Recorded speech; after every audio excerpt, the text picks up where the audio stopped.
ഇന്ന് ജൂൺ 19 വായനാ ദിനം. കേരള ഗ്രന്ഥശാല സംഘം സ്ഥാപകൻ PN പണിക്കരുടെ ചരമദിനമാണ് വായനാ ദിനമായി ആചരിക്കുന്നത്. വായനയ്ക്കൊരു ദിനം. വായനയുടെ പ്രാധാന്യം വീണ്ടും വീണ്ടും നമ്മെ ഓർമ്മിപ്പിക്കുകയാണ് ഈ ദിനം. വായിച്ചു വളരുക എന്ന സന്ദേശം ജനങ്ങളിലേക്ക് എത്തിച്ച മഹാനാണ് അദ്ദേഹം. അറിവിൻ്റെയും ജ്ഞാനത്തിൻ്റെയും സമ്പാദനത്തിനുള്ള പ്രധാന മാർഗമായിരുന്നു ഒരു കാലത്ത് പുസ്തക വായന. ഇന്ന് വായനയ്ക്ക് എത്രയോ വാതായനങ്ങളുണ്ട്.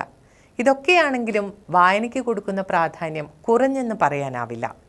സംസ്ഥാനത്തെ സ്കൂളുകളിൽ വായനാ ദിനത്തിൽ എല്ലാ വർഷവും നിരവധി പരിപാടികളാണ് സംഘടിപ്പിച്ചു വരുന്നത്. ഭൂമിയിൽ മനുഷ്യന് മാത്രം ആസ്വദിക്കാൻ കഴിയുന്ന ഒന്നാണ് വായന. ഒരാളുടെ വ്യക്തിത്വ വികസനത്തിൽ വായിക്കുന്നതിലൂടെ ലഭിക്കുന്ന അറിവും അനുഭവവും വഹിക്കുന്ന പങ്ക് നിസ്സാരമല്ല. ഫോണും കമ്പ്യൂട്ടറുമൊക്കെ കുട്ടികളെ കീഴടക്കിയെന്ന് പറയുമ്പോഴും പുസ്തക വായനയ്ക്ക് കോട്ടം തട്ടിയെന്ന് പറയാനൊക്കില്ല. മാനസിക സമ്മർദ്ദങ്ങളെയും അനാവശ്യ ചിന്തകളെയും മറികടക്കാനുള്ള വലിയൊരു മരുന്നാണ് വായന. വായനയിലൂടെ ലഭിക്കുന്ന അറിവുകളും ചെറുതല്ല.